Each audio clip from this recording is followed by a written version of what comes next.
শুধুমাত্র 2 ওহম, এই যে তারের অর্ধেকটা দৈর্ঘ্যের সমানুপাতিক, যেহেতু নিচে আছে 2 ওহম, বাকি অর্ধেকটা। ওকে, তাহলে এই 2 আর এই 2 কিভাবে আছে? সমান্তরালে আছে, ব্যাসের 2 পাশে, একটা উপরে একটা নিচে, সমান্তরালে তুল্য রোধ বের করতে হবে। এটা আসবে 1, 2 2 সমান্তরাল করলে 1 আসে। 3 নদীর একটি তারকে একটি সমবাহু ত্রিভুজে পরিণত করছে, এবার সেটাকে বানাই ফেলছে একটা সমবাহু ত্রিভুজ। তাহলে প্রতি বাহুতে কত ওহম আছে? 1 ওহম করে, সমান 3 ভাগে ভাগ হয়ে গেছে, দৈর্ঘ্য ছোট হয়ে গেছে, রোধ কমে গেছে। ত্রিভুজে পরিণত করলে যে কোনো একটি বাহুর 2 প্রান্তের রোধ কত? যে কোনো একটি বাহু, একই কথা, সিমেট্রিক্যালি থাকবে। এটা এ, এটা হচ্ছে বি। এবার তুল্য রোধ বের করবো। এই 1 আর এই 1 কিভাবে আছে? শ্রেণীতে, তার সাথে এই 1 সমান্তরালে। তাহলে তুল্য রোধ কত হবে? 1 1 শ্রেণীতে, 2 এর ইনভার্স প্লাস 1 এর নিচের 1 সমান্তরালে, আবার 1 এর ইনভার্স, আর এখান থেকে হাফ আর এখান থেকে 1। এই দলটাকে আবার ইনভার্স করতে হবে, তাই? ঠিক আছে, তাহলে করলে আসবে 2/3, 2/3, সিম্পল। 4 ওহম রোধের একটি তারকে 10টি প্যাচ দিলে ব্যাসের 2 প্যাচের রোধ কত হবে? 10 প্যাচ দিছে, প্যারা হয়ে গেছে, তাই না? এটা একটু ডিফিকাল্ট লাগতেছে। পুরা তারটা যত বড়ই হোক না কেন, পুরা তারেরই ছিল 4, এটা আবার 10 প্যাচ দিছে। আগে আমরা একটা অঙ্ক করলাম যেটা হচ্ছে 1 প্যাচ দিছে, এবার 10 প্যাচ দিছে। তো 10 প্যাচ দিলে তো সমস্যা, অনেক প্যাচ খেয়ে যাবে। তো তুমি বুঝতে পারতেছো যে আমি এভাবে আঁকলাম, 10 প্যাচ দেওয়ার পরে এরকম কিছু একটা হয়েছে। হ্যাঁ, ওই একটার উপরে আরেকটা আছে, মানে প্যাচ সংখ্যা এখানে একটার উপরে আরেকটা, একটার উপরে আরেকটা এভাবে আছে। তাহলে যে কোনো একটা প্যাচ, যে কোনো একটা প্যাচ চিন্তা করলে তুমি বুঝতেছো এই 4 কয়টা ভাগে ভাগ হবে? 10টা ভাগে ভাগ হবে না? তাহলে যে কোনো একটা ভাগ একটা প্যাচ খেয়ে যাবে। তাহলে একটা ছোট প্যাচ কত পাবে? ওর ওই ছোট এই টুকরোটা কতটুকু রোধ পাবে?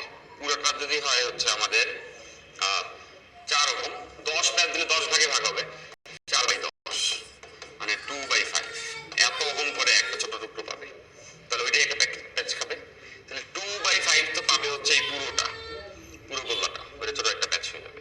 সেটার আবার অর্ধেকটা পাবে, 2/5 তো হচ্ছে পুরো এই বৃত্তটা হবে, সেটা আবার অর্ধেকটা পাবে উপরে। সেটা কত হবে? 1/5, 2/5 এর অর্ধেকটা উপরে, নিচে 1/5। এরা দুজন ছোট প্যাচের জন্য, এদের কি আসবে? এইভাবে করে আমরা চিন্তা করতে পারি। এখন চিন্তা করি এটা একটা গেল, এভাবে মোট কয়টা প্যাচ থাকবে এখানে? 10টা।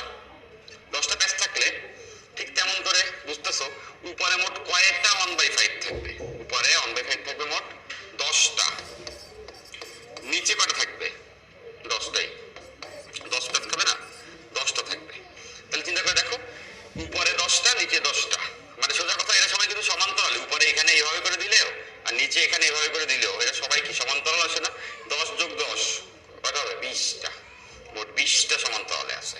তাহলে 1/5 ইনভার্স, এভাবে করে 20টা পাবো আমরা। এমন করে 20টা হচ্ছে 1/5 ইনভার্স করে টোটালটাকে ইনভার্স করতে হবে। বুঝতেই পারছো, সবাই সমান্তরালে আছে, 20টা 1/5, কত সোজা। তো 20টা করলে এটা আসবে হচ্ছে 20, 1/5 ইনভার্স, টোটালটা ইনভার্স। ওকে, তো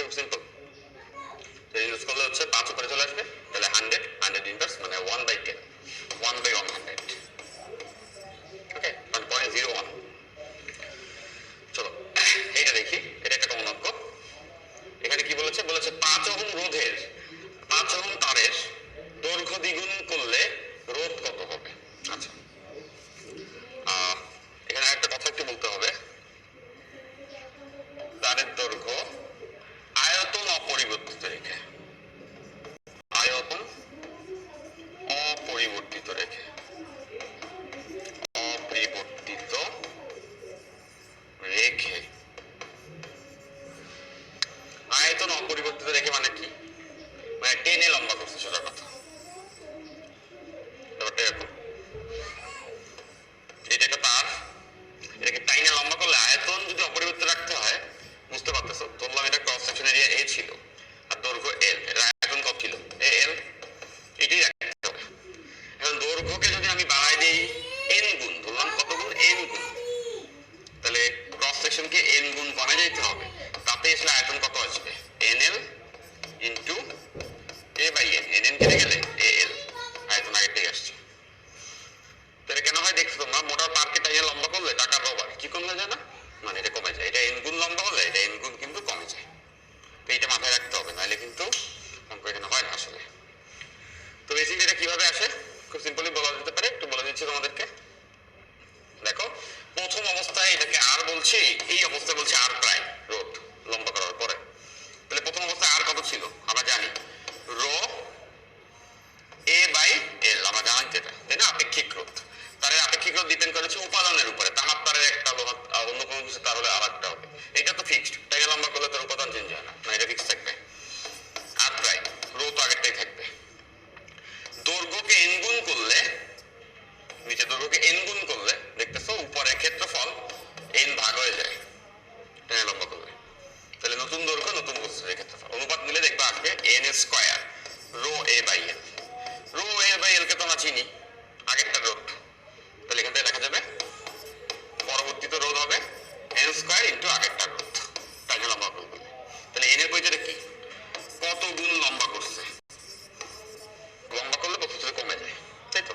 তাহলে আমাদের এখানে কত গুণ লম্বা করছে দেখতেই পাচ্ছ, দ্বিগুণ করছে, তার মানে এখানে হবে 2 এর স্কয়ার। আর আগে তারের রোধ কত ছিল 5, এটা হচ্ছে 5, 2 এর স্কয়ার মানে হচ্ছে আমাদের 4 ইন্টু 5 মানে 20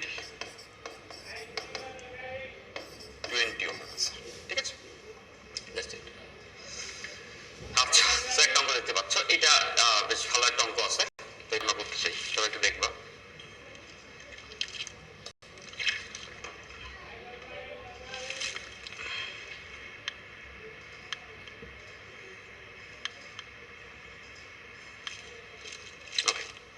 তো এখানে একটু দেখো সবাই, সেটা হচ্ছে যে এটা বাক্স আছে, একটা বাক্স চিন্তা করো, বাক্সের সব বাহুতে হচ্ছে গিয়ে রোধ দেওয়া আছে, ওকে, সব বাহুতে রোধ দেওয়া, একই রোধ দেওয়া আছে। তাহলে তুল্য রোধ বের করতে হবে কর্ণের যে কোনো দুই প্রান্তে, আগে মুখস্থ করে ফেলো, কর্ণের দুই প্রান্তে তুল্য রোধ হবে হচ্ছে 5/6R, 5/6R। এটা মনে রাখবে কেন, অঙ্ক করে বের করে করতে যায় মেজরিটি ভুল করো আর কি, সেই অঙ্কটা আসলে ডিরেক্টলি এটা বসাতে পারো, স্পেশাল ম্যাথ তো স্পেশালি ট্রিট করবো আর কি, আগের থেকেই জানিয়ে দেবে। তাহলে এখানে প্রত্যেকটা বাহুতে কত করে রোধ আছে দেওয়া থাকলে ডিরেক্টলি আনসার বের করতে পারবো। তো কিভাবে আসলো ভাইয়া সেটা একটু বুঝে নিই। দেখো দেখো একটু সিম্পল জিনিসটা, তো আমরা একটু দেখে নিব।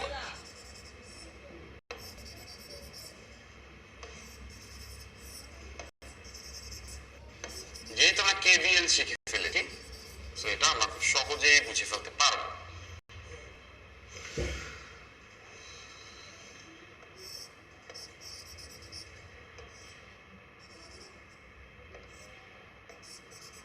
একটা বাক্সে সব বাহুতে একই রোধ আছে, প্রত্যেকের রোধের মান আর, কর্ণ বরাবর বলেছে, কর্ণ বরাবর। এইটা যদি হয় বাক্সের একটা কর্ণ, এইটা আরেকটা বাহু, সরি এটা যদি দুইটা যদি বিপরীত বিন্দু হয় তাহলে কর্ণ বরাবর। লাইক তোমার রুমের একটা কর্নার থেকে ঠিক বিপরীত বরাবর যে কর্নারটা, ওই বরাবর কর্ণ, আয়তক্ষেত্রে ঘনবস্তুর কর্ণ, এখানে তুলে বের করতে হবে। তো ব্যাপারটা কিভাবে করবো আমরা, এই এ এবং বি এর মাঝে একটা ভোল্টেজ সোর্স দিলাম ভি, বড় ভি,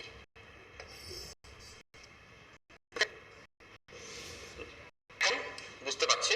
এখান থেকে একটা কারেন্ট আসবে আই, আই কারেন্ট এখানে আসলো, আসার পরে কিন্তু রুমের কোণার মতো চিন্তা করো, তিনটা কোণা বাইরে গেছে এবং সব দিকে সমান রোধ আছে, দেখো ব্যালেন্স, এই আর ভ্যালু প্রত্যেক বাহুতেই আর, তাহলে সমান 3 ভাগে ভাগ হবে।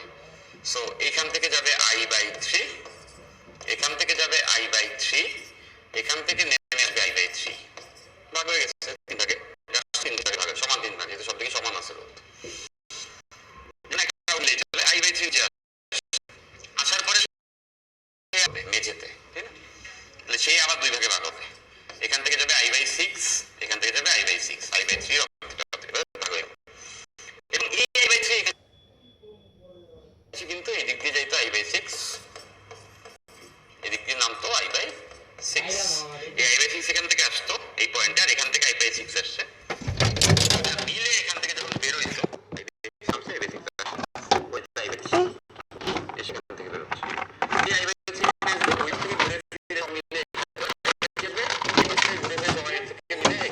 থ্রি আছে, এই আই বাই থ্রি, ওখান থেকে আই বাই থ্রি, এখান থেকে আই বাই থ্রি মিলে এখানে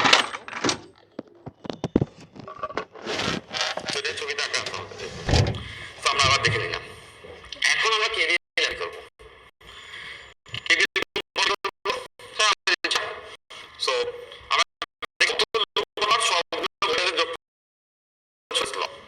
আমি কোন পথ নিব, আমি এই পথটা নিচ্ছি, এই পথটা দেখো আমি দিচ্ছি কোন পথে লুপটা নিব। এই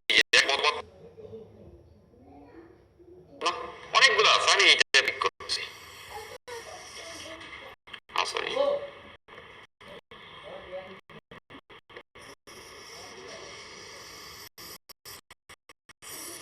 এই যে এখান থেকে শুরু গ্রিন লাইনটা, এই পথ এখান থেকে এখানে। তো আমরা এবার তার সাথে ভোল্টেজ কেভিএল অ্যাপ্লাই করি। চলো তো দেখো যে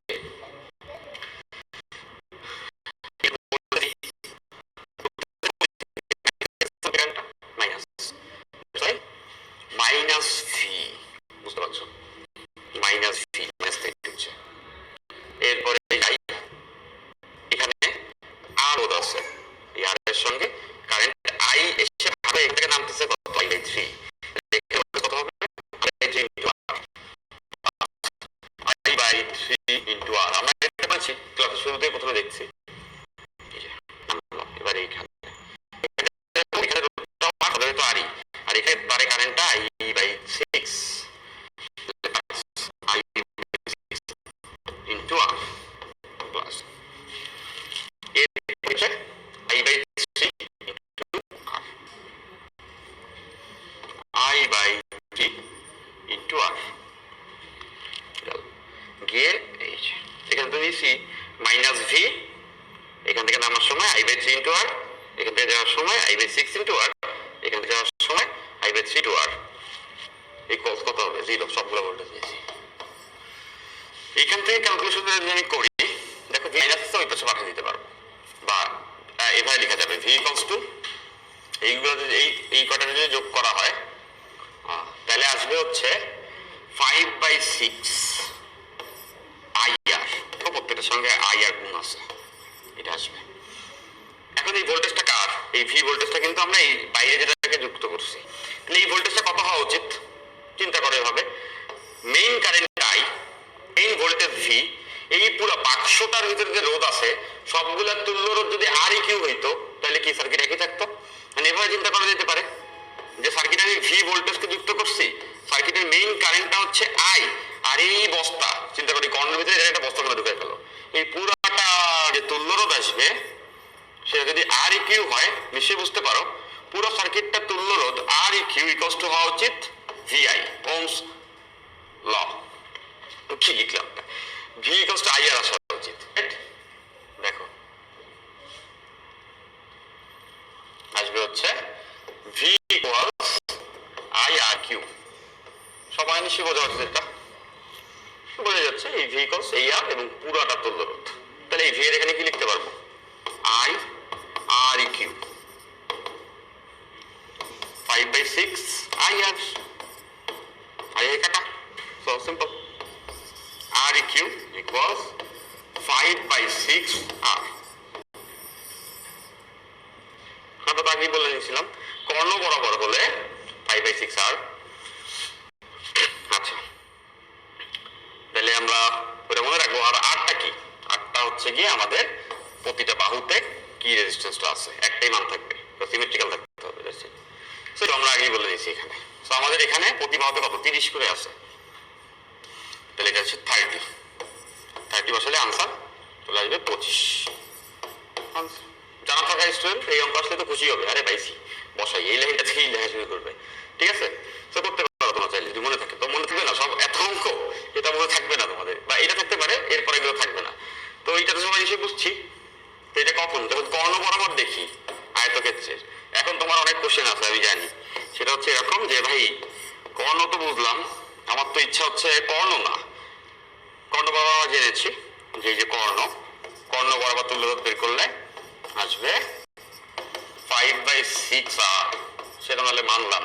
বাট তোমাদের এখন কোশ্চেন হতে পারে যে ভাই যদি বাহু বরাবর বের করতাম তখন তুলো কি হইতে পারতো।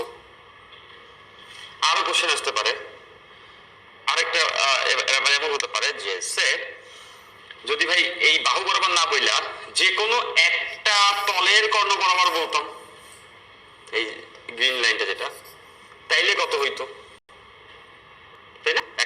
একটা তলের বাহু বরাবর বা একটা তলের কর্ণ বরাবর। আমরা কিন্তু বের করেছি পুরো আয়তক্ষেত্রের কর্ণ বরাবর, তো এইগুলো কিন্তু আমাদের সিলেবাসে নাই, ঠিক আছে? তো এইগুলো বের করতে তোমাকে দিবে না বোর্ড পরীক্ষাতে, ব্যস্ত আমরাও শিখবো না এখন। বা চাইলে এটা বের করতে পারতাম, আমরা আরোটা যদি বের করতে চাইতাম সিমেট্রি জানতে হইতো। সিমেট্রি সার্কিট সলভার একটা প্রতিসম নিয়ম বলে একটা নিয়ম আছে, ওইটা দিয়ে এটা ইজিলি করা যায় দুই এক লাইন। বাট সিমেট্রি থিওরিটি আমাদের বই কোথাও নাই, তো আমরা কখনো ইউজ করবো না আর না বোর্ড পরীক্ষাতে।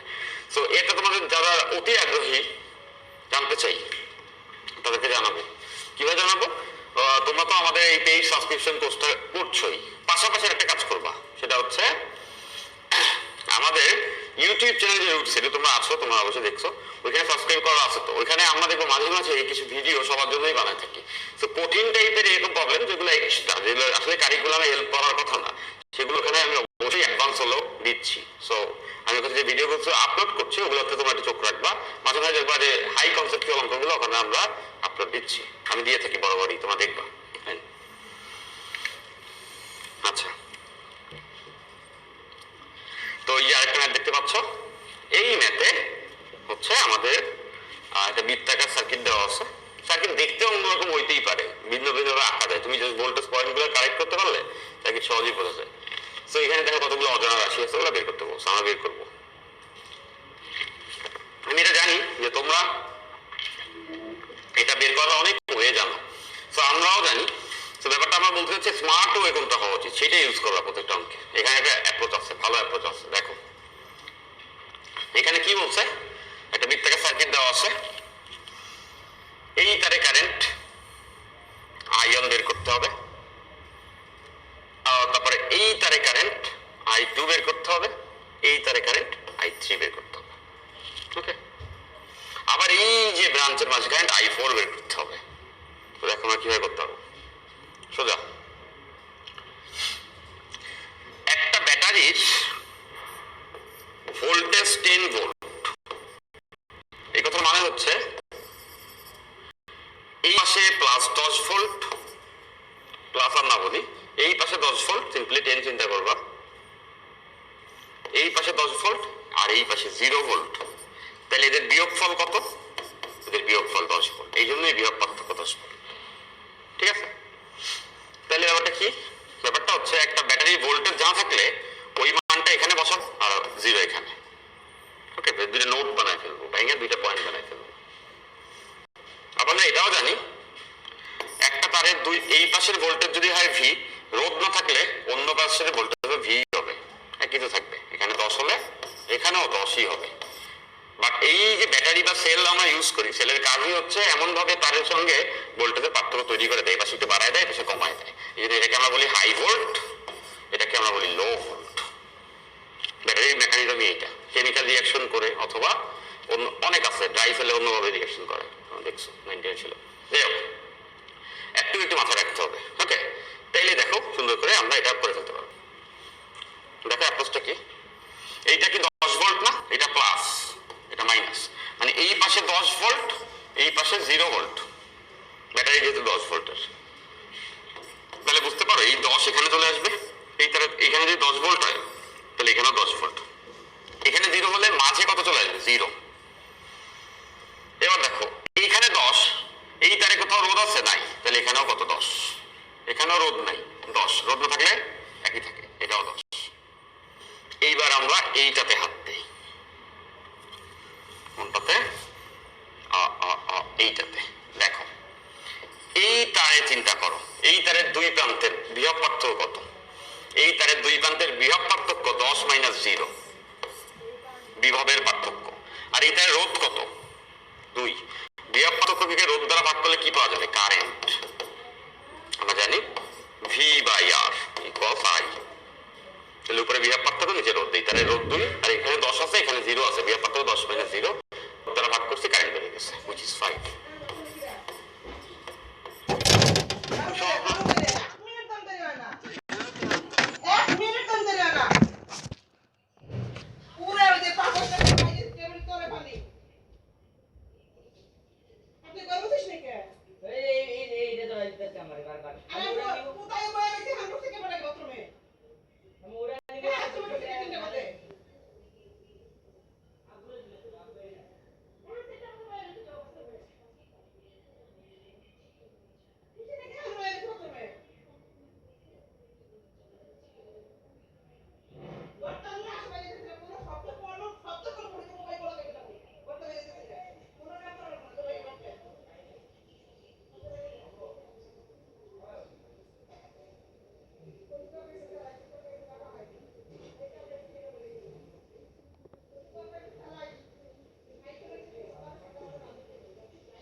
মাইনাস 0 আর এটাতে রোধ আছে 5, এটাই I2, এটা 2 অ্যাম্পিয়ার। এবার এই তার দেখো একই same as 10 minus 0 divided by 10, এটাই আমাদের I3 which is 1 ampere. Okay, so basically আমি এখানে আসলে কি করেছি, আমি নোড অ্যানালাইসিস করছি।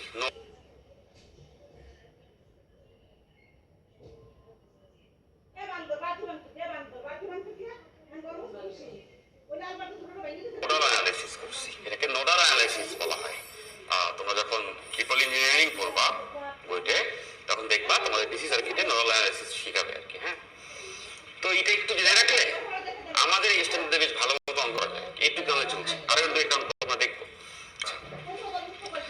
আর এখানে আরেকটা পয়েন্ট ছিল, সেটা হচ্ছে যে এই কারেন্টটা কত, I4, এইখান থেকে এখানে এই কারেন্টটা 0 হবে।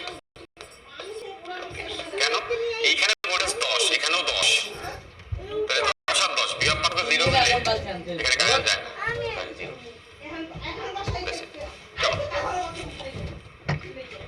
এই যে আরেকটা অঙ্ক আছে নোডাল অ্যানালাইসিস, খেয়াল করো এই পয়েন্টটা কমন পয়েন্ট, এই পয়েন্টটা এই পয়েন্টের ভোল্টেজটা বের করতে হবে।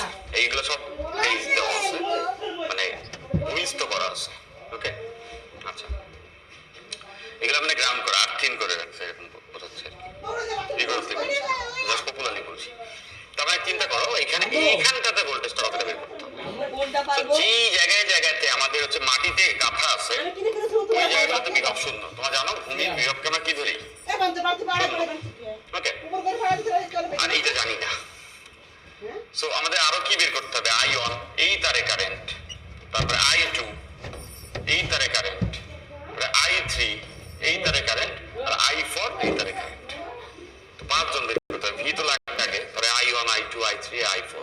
আর এই টাইপের সার্কিট থাকলে এমনি যারা ইন্টারমিডিয়েট স্টুডেন্ট তোমরা ভয় কোনো কারণ নেই, এটা জানা থাকলে সুবিধা হয়। দেখো, সো আমি এই তারে দেখবো, এখানে ভোল্টেজ কেন ধরছি ভি, আর এটা হচ্ছে 0, এখানে বিভক্ত কত দেখো, ভি মাইনাস 0, আর এইখানে রোধ কত 3, বিভব পার্থক্য রোধ দ্বারা ভাগ করলে পাওয়া যাবে কি এখানে কারেন্ট I1।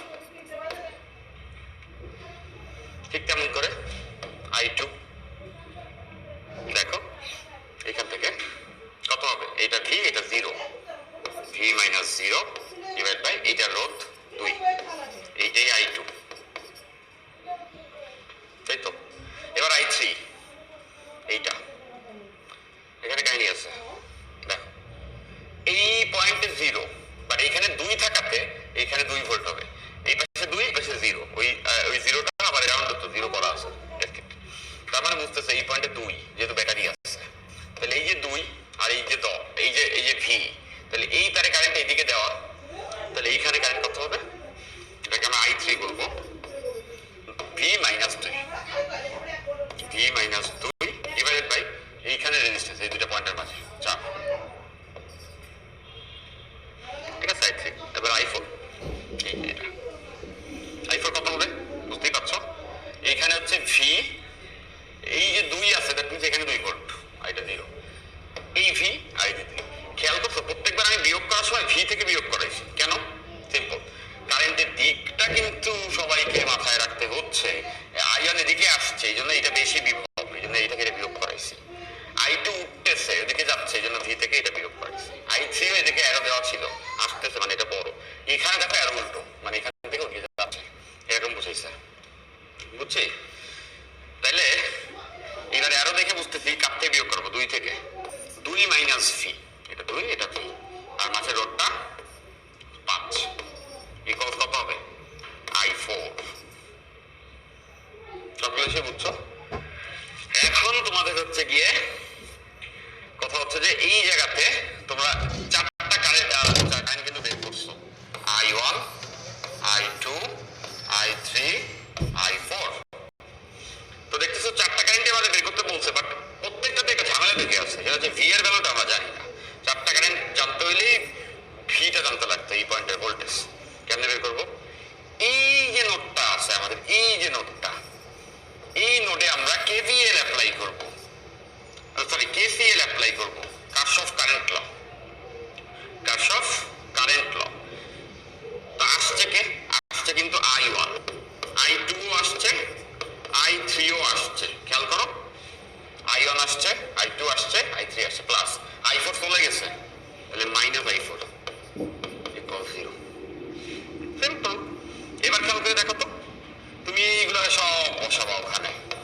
আসলেই বুঝে ফেলো, তার মানে তুমি বুয়েটের জন্য সুন্দর একটা প্রিপারেশন নিচ্ছ। Smart guy, smart student. তোমাকে স্মার্ট স্টুডেন্ট হইতে হবে, পরিশ্রমের পাশাপাশি অনেক বেশি তোমাকে স্মার্ট হতে হবে। স্মার্ট মানে কি, দেখে শুনতে সুন্দর হবে না, স্মার্ট মানে বলতে বোঝায় যে হ্যান্ডি উইথ ইউর ওয়ার্ক। ওকে, মানে হচ্ছে তুমি তোমার কাজটা কত দ্রুত সুন্দর করে গুছায় করতে পারো, প্রিসাইসিভ, সেটা বলে স্মার্ট ওয়ার্ক। হার্ড ওয়ার্ক সাফল্য আনে না, স্মার্ট ওয়ার্ক সাফল্য আনে। এরকম একটা কথা শুনে থাকছো। মানে হচ্ছে তুমি চাইলেই মনে করো, চিন্তা করলা যে একটা বড় একটা মনে করো, ব্যাপারটা বুঝাই তোমাকে, একটা জাস্ট একটা এক্সাম্পল দিয়ে বুঝাই। হার্ড ওয়ার্ক আর স্মার্ট ওয়ার্কের মধ্যে পার্থক্য কোথায় দেখো। সে একটা সমতল আছে, একটা পাথর আছে এরকম এরকম, হ্যাঁ পাথর একটু, তুমি এটাকে আসলে ঠেলে নিয়ে যেতে চাচ্ছ। তো তোমার নিয়ে যেতে যাচ্ছ, কষ্ট হচ্ছে না? অনেক কষ্ট হচ্ছে। আরেকটা অ্যাপ্রোচ কি হতে পারে, তুমি প্রথমে এটাকে হাতুড়ি দিয়ে কাটছো, কাইটা বানাইছো একটা পাথরের গোল্লা, এবার খেলতেছো, হালকা ধাক্কা দাও, ঘুরতে ঘুরতে চলে যাচ্ছে। এটাকে বলে স্মার্ট ওয়ার্ক। আর এটাকে কি বলে? Only hard work. এইটাই তো সরাইতে হইতো, এটা কেটে নিলেই তো এটা আসলে এমনি গোড়া চলে যেত। সো এইরকম স্মার্ট ওয়ার্ক করতে হবে, হার্ড ওয়ার্ক হইলেই হবে না। অনেক পরিশ্রম করি, সকাল 6টায় উঠি, রাতে ঘুমাই না, এর করে এটা করি, তো তাও কেন ভাই আমার থেকে আমার এক বন্ধু ভালো ব্যবহার করতেছে, এই দিনটা স্মার্ট ওয়ার্ক, সে এই স্মার্টলি কাজ করতেছে। টাইম দিলেই খালি যে আমি পরীক্ষায় চান্স পেয়ে যাবো এরকম ভাবার কোনো কারণ নেই। অবশ্যই অবশ্যই টাইম দিতে হবে। এরপরে তুমি আরো কত স্কিল, আরো কত স্মুথনেস প্রোভাইড করো, সেটা থেকে তোমার স্মার্টনেস ক্রিয়েট হবে, যেটা তোমাকে অবভিয়াসলি লাইফে সব রেসেই স্মার্টলি আগে রাখবে। বুঝতে পারো নিশ্চয়ই? আচ্ছা, ওকে, হ্যাঁ এই তোমার এই জন্য করা যাবে, চেষ্টা করেছো, যাবে হয়ে যাবে। আচ্ছা, তো চলো আমরা পরে যাই। আচ্ছা, এটা করে ফেলছি আমরা, সবাই এসে বুঝছি। এই যে আরেকটা অঙ্ক আছে, দেখো এই যে অঙ্কটা আছে, এই অঙ্কটা আমরা কিভাবে করবো দেখো। এখানে আসলে আমরা তিনটা কারেন্ট বের করতে বলছি সবাই, যে তিনটি কারেন্ট I1, I2, I3। এখানে একটু প্যারা হয়ে যাবে। এখানে আমরা যেভাবে প্রথম অঙ্কটা করছিলাম, প্রথম অঙ্ক নিশ্চয়ই ভুলোনি তোমরা সেই স্মৃতি, সেটা কি ছিল? সেটা হচ্ছে প্রথমে আমরা এই যে কারশফের যে অঙ্কটা ছিল, কারশফ কেভিএল কেসিএল এর একই অঙ্ক আমরা দুটো করছি, রাইট? এই যে এখানে একটা করছি, কেমনে ইকুয়েশন ক্রিয়েট করতে হবে কেভিএল দিয়ে, কেমনে কেসিএল দিয়ে, এই কেভিএল দিয়ে দুইটা, কেসিএল দিয়ে এটা করেছি। এইভাবে আরেকটা অঙ্ক ইকুয়েশন জেনারেট করছিলাম, সব বানায় ফেলছিলাম। বাট এইখানে কাহিনী হয়ে যাবে। এখানে কি অঙ্ক দেখো, এটা অ্যাডভান্স আমরা দেখবো। হ্যাঁ,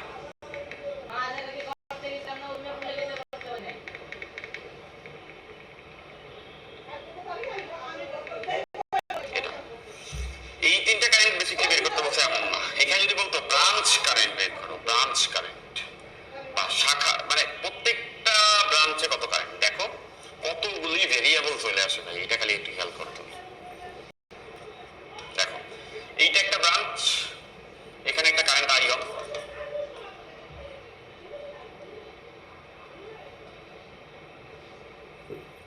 এইটা একটা ব্রাঞ্চ, এখানে I1 একটা কারেন্ট, বুঝতেই পারছো? এইটার একটা ব্রাঞ্চ, এখানে I2 কারেন্ট, এইটার একটা ব্রাঞ্চ, এখানে I3 কারেন্ট, এইটার একটা ব্রাঞ্চ, এখানে I4 কারেন্ট, এই যে আরেকটা ব্রাঞ্চ I5 কারেন্ট, যেখানে আমি দিচ্ছি জাস্ট অনেস্টলি। আর এই যে আরেকটা ব্রাঞ্চ, এখানে I6 কারেন্ট। আর কোনো ব্রাঞ্চ আছে? নাই। তাহলে এখানে ব্রাঞ্চ কারেন্ট বের করতে বলে শাখা কারেন্ট কয়টা আসতো? I6 6টা, রাইট? 6টা। এটা তো আসলে বেশ প্যারা হয়ে যেত তোমাদের জন্য, তাই না? বিকজ 6টা অজানা। কয়টা ইকুয়েশন লাগতো by fundamental law of algebra, বীজগণিতের এই সাধারণ উপপাদ্য অনুযায়ী কি আসতো? 6টা অজানার ইকুয়েশন লাগতো। এক্স ওয়াই জেড বসাইতো না, আরো 3টা লাগতো, রাইট? তারপরে সেই 6টা ইকুয়েশন থেকে সলভ করে 6টা আনসার আসতো। দ্যাট মিনস এটা ছাইড়া দিয়ে আসা লাগতো।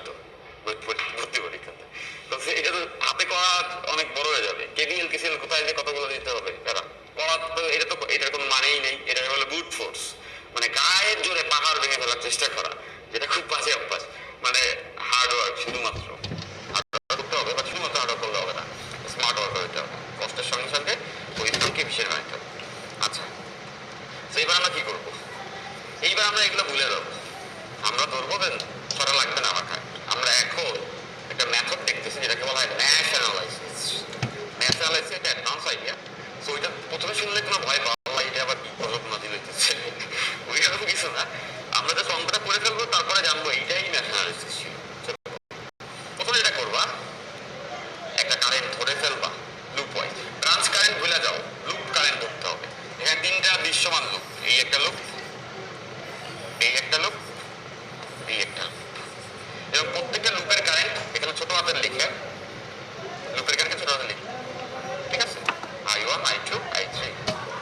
তো মনে রাখবা এই লুপে, মানে আমি ধরে নিয়েছি এই পথ বরাবর একটা loop current I1, I2, I3 ধরতে হবে। সোজা কথা, মেনে নাও, পরে বুঝে যাবো। তো ধরলা, মনে রাখবা এই লুপ কারেন্ট তিনজনকে বের করলে ব্রাঞ্চ কারেন্ট ওই 6টা বের করা যাবে। আগে আমরা এটা বের করি। এই লুপে এবার আমি ব্রাঞ্চ কারেন্ট ফাংশন না, এই লুপে কারেন্ট কি? I1 এখান থেকে শুরু হচ্ছে, দেখো ঢুকতেছে কোথা থেকে? মাইনাস থেকে। দেখো নামতেছে না, এটা মাইনাস থেকে, -3, -3 এখান থেকে শুরু করছে। এখানে কারেন্ট কত? I1, তাহলে হচ্ছে +5 I1। এই লুপে এসে একটা ক্যাচাল আছে। কি ক্যাচাল দেখো? সেটা হচ্ছে এই যে I1 এই পাশ থেকে এই পাশে যাচ্ছে, কি I1 যাচ্ছে না, এই যে I1। আবার ওই পাশ থেকে এসে কি যাচ্ছে? এখান থেকে এই যে I2, I3 যাচ্ছে না। দেখো ওই লুপের এখান থেকে এসে এখান থেকে I3 যাচ্ছে, আর মানে পাশের লুপে আছে I3 আর এই লুপে আছে I1। পাশের লুপে যে এই দেখো 6 ওহম রোডটা দুইটা লুপ শেয়ার করছে, উপরে একটা নিচে একটা। এই লুপে I1 আছে, এই লুপে I3 আছে। মনে রাখবা যদি কোনো একটা রোড লুপ শেয়ার করে, তাইলে কারেন্ট হিসাবে শেয়ার করা লুপটা কারেন্টটা বিয়োগ করে দিতে হবে। কথাটা সিম্পল করে দিচ্ছি। দেখো এখানে রোড কত? 6। এই লুপ I1 শেয়ার করছে কার সাথে? ওই পাশের লুপটা আছে না, ওই পাশে I3 এর -I3। এটাই করতে হবে। এরপরে এই পাশে এটাও শেয়ার করছে কার সাথে? I2 এর সাথে। তাহলে +3 এটা রেজিস্ট্যান্স, I1 -I3। দেখো এইখানে আছি, এইটা করতেছি I1 -I3 না, সরি I2, I1 -I2। বুঝতেছেন নিশ্চয় সবাই? এই যে I1 পাশটা শেয়ার করছে, আবার এখানে চলে আসছে, সিম্পল 0। ওই কেভিএল এর মতো, মাইনাস থেকে ঢুকছে -3, 5 ইন্টু I1, পাশে কেউ নাই, এখানে 6 ইন্টু I1 -I3, এটা শেয়ার হয়েছে পাশাপাশি। আবার ঠিক এখানে 3 ইন্টু I1 -I2, এটা লিখে দিবা, সিম্পল বিন্দাস। জাস্ট তিনটাকে ক্লকওয়াইজ ঘুরাবা, এটা নিবা। তাহলে আমরা এখানে একটা ইকুয়েশন পেয়েছি, এটা হচ্ছে একটা ইকুয়েশন, নাম্বার 1 ইকুয়েশন। এবার পরের লুপে যাবো। এটা দেখো শুরু করতেছে এখান থেকে, এই লুপটা কোথা থেকে আসছে? প্লাস থেকে ঢুকতেছে, বড় প্রান্ত থেকে, +6 এসে এই যে এই 3-এ দেখো 3 ইন্টু I2 -I1। কেন? দেখো এই 3 ওইটার সাথে শেয়ার করছে, আমি আছি এবার এইখানে, এই জন্য এই I2 থেকে এই I1 কে বিয়োগ করে দিচ্ছি, শেয়ার করছে যেহেতু। তারপরে 3-এর পরে এই 2 ইন্টু I2 -I3। কেন? কত এইটা আবার এটার সঙ্গে শেয়ার হয়েছে, বিয়োগ করে দিচ্ছে। আর এই 4-এ 4 সিম্পলি I2, কত এটা কারোর সঙ্গে শেয়ার করেনি, জাস্ট I2 আছে এখানে, এই কজ 0। এই হলো আমাদের 2 number equation.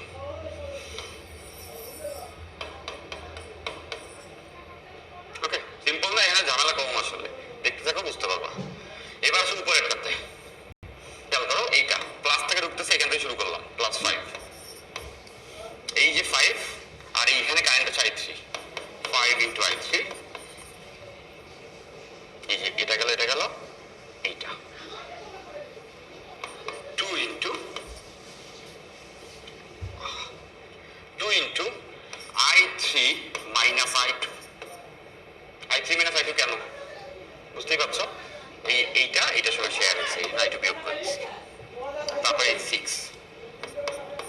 Into I3 minus আইয়ন, দেখো ঠিক I3 আইয়ন শেয়ার করছে, ঠিক গেল। তারপর এটা গেল, এটা গেল, এটা গেল, এটা গেল, মানে করা শেষ। এটা আমাদের 3 নম্বর ইকুয়েশন। তো গেল 1 2 3, তাহলে আমরা 3টা ইকুয়েশন পাইছি। 3টা ইকুয়েশন সলভ করলে 3টা অজানা বের হয়ে যাবে। কারা সেই অজানা? সেই 3টা অজানা কারা? I1, I2, I3, যাদেরকে আমরা বলি লুপ কারেন্ট। লুপ কারেন্ট, সেই লুপ যেগুলো ধরে নিয়েছিলাম সেগুলো বের হলো। বাট এরা কি বের করতে বলছিল? বলে নাই, বলছিল ব্রাঞ্চ কারেন্ট বের করতে। সেটা কিভাবে করবো? এই 3 জনকে বের করতে পারবা। 3টা ইকুয়েশন আছে, I1, I2, I3, 3টা সলভ করে 3টা বের হবে। এদেরকে ইউটিলাইজ করে আমরা বাকি কারেন্ট বের করতে পারবো। সে কিভাবে পাওয়া যায়? লাইক কয়েকটা দেখাই দিই। মনে করো এই ব্রাঞ্চে কারেন্টটা বের করবো, এই 6 এর ভিতরে। এটার নাম দিলাম আমরা I1, ব্রাঞ্চ কারেন্ট I1। কি করব? এটা তো শেয়ার করছে কার সাথে? I1 এবং I2 এর সাথে, I3 এর সাথে। তাহলে এখানে হবে I1 মাইনাস I3, এবং I1 I3 আমি জানি। লেটস আমি এখানে কারেন্ট বের করবো। হ্যাঁ, এইখানে কি শেয়ার করছে? I2 I3, এটা কারেন্টের নাম দিলাম আমি I2। তাহলে বড় I2 ইকুয়ালস হবে I2 মাইনাস I3। সে এই ব্রাঞ্চে কারেন্ট বের করবে, এই ব্রাঞ্চে, এইখানে। এটাকে আমি বললাম সে I3, বড় I3। এটা কার সাথে শেয়ার করছে? I1 এবং I2। তাহলে I1 মাইনাস I2। আর সে এইটাতে বলবো, এইটাতে। এটা কারোর সাথে শেয়ারই করে নাই। তাহলে এখানে কারেন্টটা এমনিতে কত যাচ্ছে? যে I1 শেয়ার করে না, দ্যাট মিন্স এটা শুধুমাত্র I3। এটাকে আমরা বললাম I4, আচ্ছা এই তার কারেন্টটা সেখানে যাচ্ছে শুধুমাত্র I3, এখানে তো শেয়ার করে নাই। তাহলে ওইটাই। তো 6টা বের করা যাবে না? তারপরে আর বাকি থেকে এইটা, এখানে কত হবে? ধরলাম I5, এখান থেকে যাচ্ছে তো শুধুমাত্র I2। তাহলে এই যে I2, আর বাকি থাকে হাতের 1, সে হচ্ছে এই ব্রাঞ্চ। এটাকে আমি I6 বললাম। হ্যাঁ, এটা হবে I1, I1 ছিল শেয়ার করে। দেখো 6টা কারেন্ট বেরিয়ে গেছে। পারা যেত এমনিতে, পারতো না, এখন কিন্তু পার। এই পুরো জিনিসটাকেই বলা হয় ম্যাশ অ্যানালাইসিস। ম্যাশ অ্যানালাইসিস এটাই করে সবাই। ইঞ্জিনিয়ারিং ট্রিপল যখন পড়বা তোমরা, বা সার্কিট সলভ যখন করবা, সবাই ম্যাশ ইউজ করে। ম্যাশ মানে কি? ম্যাশ মানে হচ্ছে গিয়া ম্যাশ করে রাখছে, মানে এটার ভিতরে ওইভাবে না মিলায় না। ব্যাপারটা হচ্ছে এরকম যে কেবিএল কেসিএল একসঙ্গে অ্যাপ্লাই হয়ে যায়। এটা তো সোজা। কি করবা? প্রত্যেকটা লুপে হচ্ছে ঘুরাবা। কোনো রোধে যদি দুই পাশে 2টা লুপ থাকে, তাহলে ওই পাশেরটা কারেন্ট বিয়োগ করে দিবা। তারপর ইকুয়েশন বানায় লুপ কারেন্ট বের করবা। এই 3টাকে ইউজ করে আমরা ব্রাঞ্চ কারেন্ট বের করতে পারবো। বুঝছি? এই একটা অঙ্ক, এখানে এটা অ্যাপ্লাই করবো। চলো, এখানে আমরা ম্যাচ দিয়ে করবো। আমরা কেবিএল কেসিএল দিয়ে করছি, কেবিএল কেসিএল দিয়ে এই অঙ্ক আমরা করেছি, শুরুর অঙ্কই করেছি। বাট সেইটা দিয়ে তো করা যাবে, এবার আরো সহজে ম্যাচ দিয়ে করবো। যেহেতু ম্যাচ শিখে ফেলছি, কি করলাম দেখো, আরো সোজা। কি সোজা? মজা অনেক। এই যে লুপ কারেন্ট I1, এই যে লুপ কারেন্ট I2, ওদেরকে বের করবো।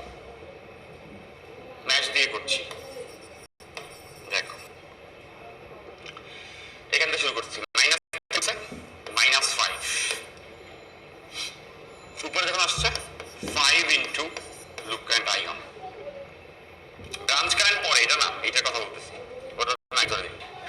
5 ইন্টু I1, এরপরে 6 ইন্টু I1। এইখানে যখন আছে এটা শেয়ার করছে 4 I1 মাইনাস I2। দেখো এখান থেকে নামতেছে, এই পাশে আরেকটা শেয়ার করছে, এই জন্য I2 মাইনাস, এখান থেকে এসে শেষ। তাহলে এই কোশ্চেনটাকে একদম খুব অনায়াসেই সলভিং স্টেজে রেখে দেওয়া যেতে পারে। ছোট করে দিয়ে একটু আসবে 11, এখান থেকে 4 15, আসবে -4I2 equals 5।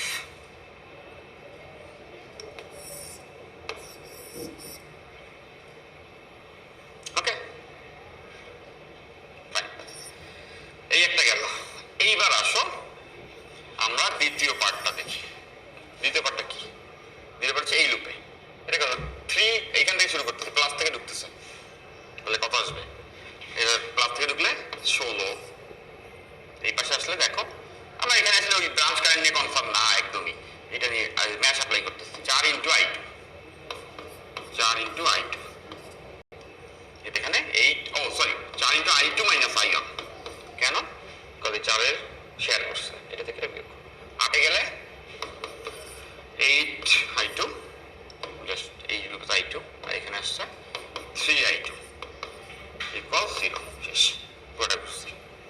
তো এই কোশ্চেনকে সলভ করলে সেটা করা যায়, চাইলে করলে আমাদের ভ্যালু আসবে মাইনাস I1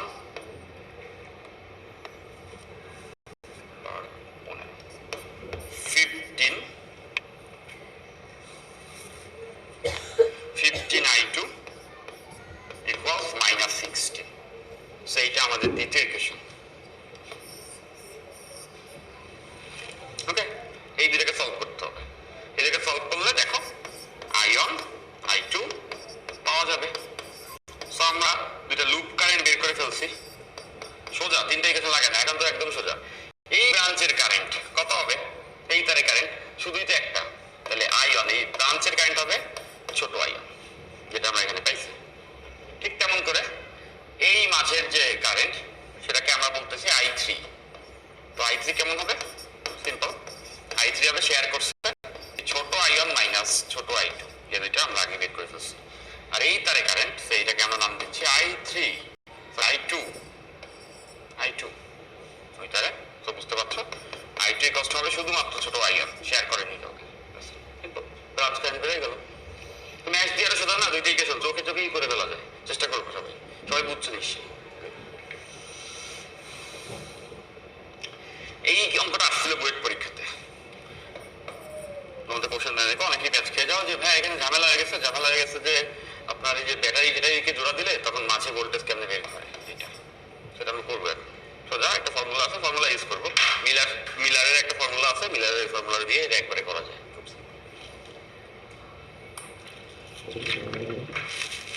আচ্ছা, তো সেটা কি একটু দেখি।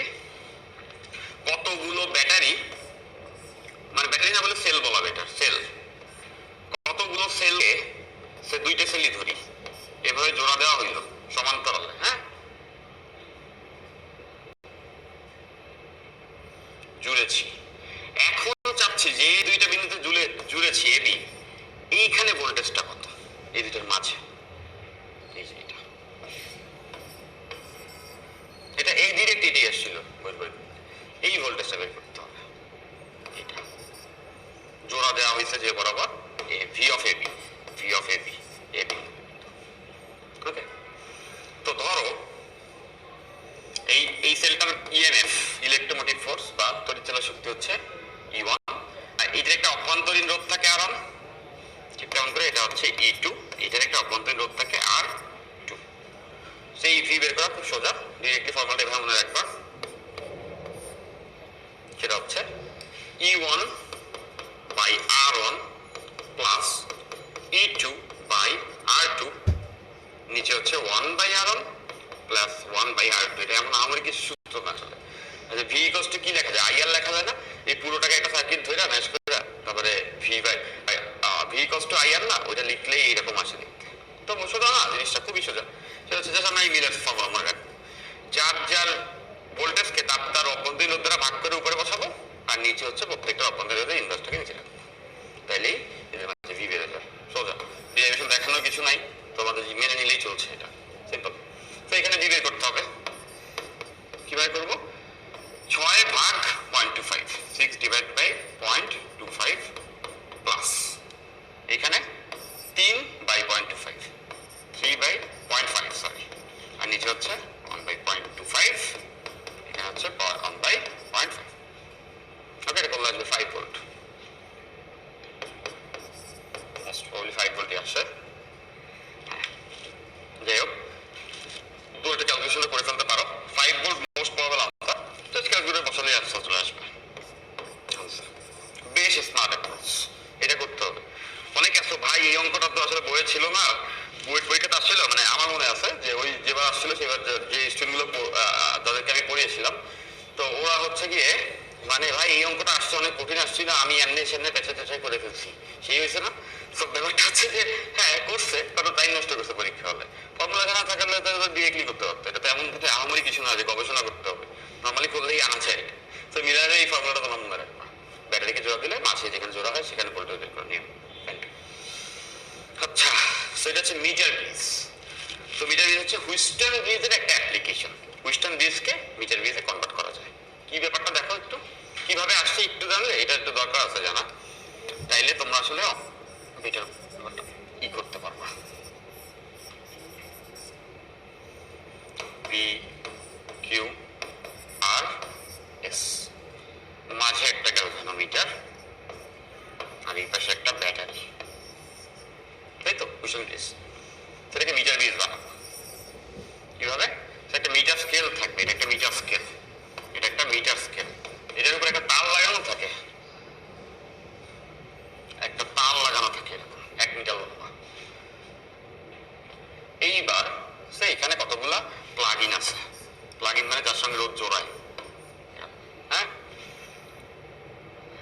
তো এইখানে একটা তার যুক্ত আছে যেটা হচ্ছে আমাদের পি অজানা বা একটা তার যুক্ত আছে, এখানে আরেকটা তার যুক্ত আছে যেই তারের রোধ হচ্ছে কিউ। ওকে, আর এখানে লম্বা তার আছে, এই তারের রোধ আছে। এখন একটু খেয়াল করে বুঝবা, এই দুইটা ম্যাচ করছে পি কিউ এই পয়েন্টে, সেখান থেকে একটা জি বের হইছে যেটা আর এস যেখানে ম্যাচ করছে তার সাথে যুক্ত হয়েছে, পি কিউ আর এস যুক্ত হয়েছে। তাহলে পি কিউ এর মাঝ থেকে যে তারটা বের হয়েছে এটার সঙ্গে একটা গ্যালভানোমিটার এসে এখানে কাজ করাবো। দেখো পি কিউ এর কমন পয়েন্ট থেকে একটা তারে গ্যালভানোমিটার এসে আর এস কমন পয়েন্টের মাঝে লাগবে। তো পি কিউ এর কমন পয়েন্ট থেকে একটা গ্যালভানোমিটার আসছে, এসে এইখানে রাখছি, এটাকে জকি পয়েন্ট বলে, এই স্কেলের তারের উপর ছোঁয়াইছি। এখন তোমরা বুঝতে পারছো যে এইটুকু তারের একটা দৈর্ঘ্য আছে এল, এবং এইটুকু তারের দৈর্ঘ্যটার রোধ হচ্ছে আর, আর এইখানে কতটুকু আছে সেন্টিমিটারে নিলে 100 মাইনাস এল সেন্টিমিটার, মানে 100 সেন্টিমিটার। তাহলে বুঝতেছি এতটুকু তার একটা রোধ আছে এস। এইখানে যখন তুমি ছোঁয়াইছো তখন দেখলা গ্যালভানোমিটারের কাঁটাটা জিরোতে আছে, ঘড়ি কাটার মতো, তার মানে কারেন্ট আসতেছে না এই তারে, গ্যালভানোমিটারের তারে কোনো কারেন্ট আসতেছে না, মানে সাম্যাবস্থায় আছে। সাম্যাবস্থায় আছে মানে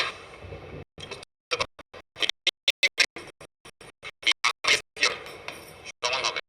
তাহলে যেহেতু দেখাচ্ছে তাহলে P by Q R by S.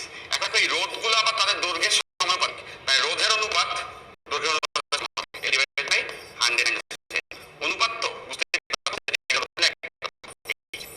এই এল কিন্তু সেন্টিমিটার বসাইতে হবে, আর মিটারে বসালে এখানে 100 না 1 লিটার হবে।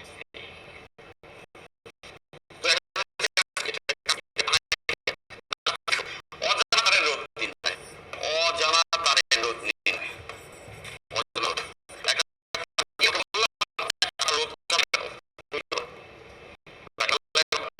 যাবে না, কি করবা?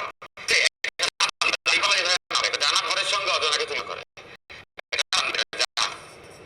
তুমি আগে থেকে জানো এটা রোধ কত, কোনোভাবে জানছো, তো তোমার কাছে পাচ্ছ। হ্যাঁ,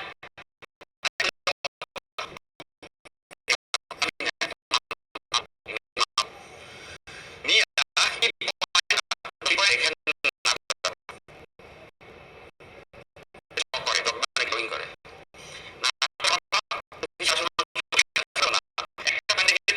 কখন জানবা? যখন দেখ কাঁটাটা জিরোতে আসছে, এটা নাড়াচাড়া করলে কাঁটাটা ডানে নড়তে চড়তে থাকবে। তো তুমি এদিকে গেছো, দেখতেছো কাঁটা ডানে যাচ্ছে, ওদিকে আর যাবা, পেছনে আসলে দেখবা যে এদিকে যাচ্ছে, যদি এদিকে যায় তাহলেও যাবা না, যেখানে দেখবা যে এদিকে আরো বাড়াইলে আর দূরে যাচ্ছে তখন উল্টো দিকে আনতে আনতে এই থামছে, যাবা জব করে। মিটার স্কেলের কতটুকু আছে এর লেগে দাগ কাটা আছে, তাহলে সেখান থেকে এল দেখে ফেলবা 30 সেন্টিমিটার তাহলে 30 সেন্টিমিটার না। আর প্রথমটা তো কাজ জানা ছিল ইকুয়েশন থেকে অজানা, তো প্রত্যেকটা অজানাকে নিয়ে লাগায় নাড়া করে থামবা সেখানে যেখানে জিরো, সেখান থেকে এলটা দেখে না বসাই দিবা, জানা দিবে রাখবা। তাহলে আসলে কাজ কি? কাজ হলো অজানা তারের রোধ নির্ণয় করা। বুঝতে পারছি? এই মিটার ব্রিজ দাম প্র্যাকটিক্যাল ল্যাবে নরডাম কলেজে করাইছিল, আমি এটা হাতে করেছিলাম, করতে হয়েছে অবশ্যই করেছি। That was amazing. Fine,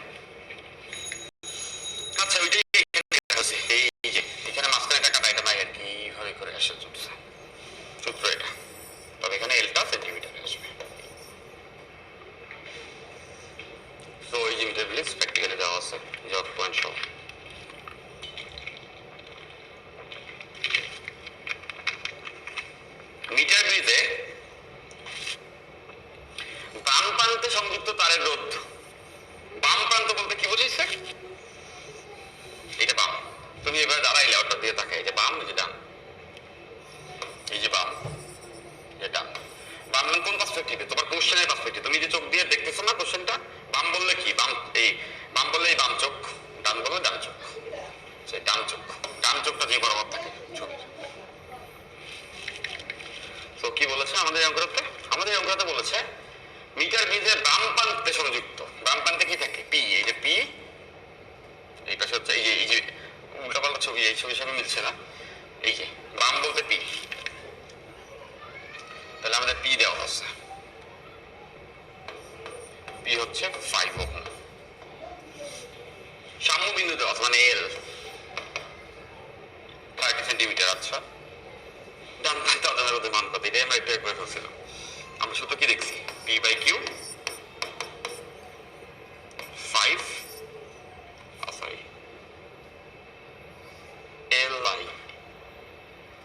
by 100 minus 7 হয়ে গেছে। এল আর পি জানি, কিউ আনসার পারা যাবে। কোষের বিভব নির্ণয় করো। এটার জন্য দরকার হচ্ছে পোটেনশিওমিটার। তোমাকে একটা কোষ বা সেল, একটা সেল দিয়ে বললাম মেপে দাও এটার ভোল্টেজ কত, ইএমএফ কত। কি করবা? একটা যন্ত্র ইউজ করবা যেটার নাম হচ্ছে পোটেনশিওমিটার। পোটেনশিওমিটার পোটেনশিয়াল মাপে, মানে হচ্ছে মাপে। তো প্রমাণ তো করাই যায়। পোটেনশিওমিটারের ফর্মুলাগুলো আমাদের মাথায় রাখতে হবে। আমি এটা লিখে দিচ্ছি। দেখো, এটাকে নিয়ে বলছি। পোটেনশিওমিটারে যখন ই যুক্ত করে, একটু দেখবা সেটা এইভাবে যুক্ত করে। এইটা হচ্ছে যেটাকে মাপবো, মাপা হবে সেই, আর এই পুরো জিনিসটা কিন্তু পোটেনশিওমিটার। এইটুকু অংশ, এই পুরোটাই হচ্ছে পোটেনশিওমিটার।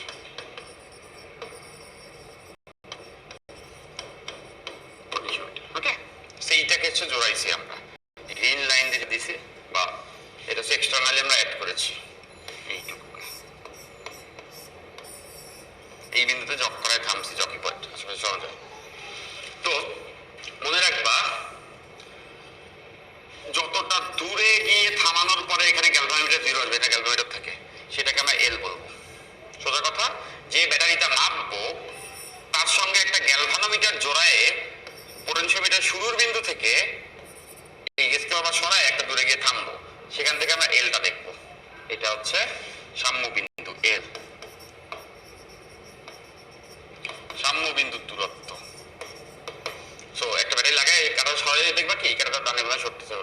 যখন থামবা তখন দেখবা কাটা 0-তে আছে। যে পয়েন্টে থামানো দরকার হবে তখন থেকে দেখে নিবা কতটা এল পাইছি। এটা আইটা কি? পোটেনশিওমিটারের কারেন্ট। এই যে পোটেনশিওমিটার দেখতেছো, এই পোটেনশিওমিটারে একটা কারেন্ট থাকবে, এখানে একটা সার্কিট থাকে, তার কারেন্ট। আর এখানে সিগমা বলে একটা জিনিস দেখতেছো, তো আমি একটু লিখে দিচ্ছি।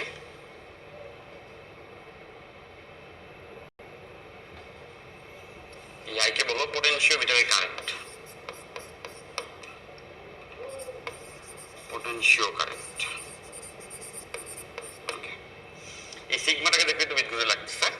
সিগমাটার পরিচয়টা আমরা একটু জানবো। এটাকে বলা হচ্ছে গিয়া রেজিস্ট্যান্স গ্রেডিয়েন্ট বা একক দৈর্ঘ্যের রোধ, আর বাই এল। এটাকে বলে আর বাই এল। পোটেনশিওমিটারের একক দৈর্ঘ্যের রোধ, পোটেনশিওমিটারের একক দৈর্ঘ্যের রোধ।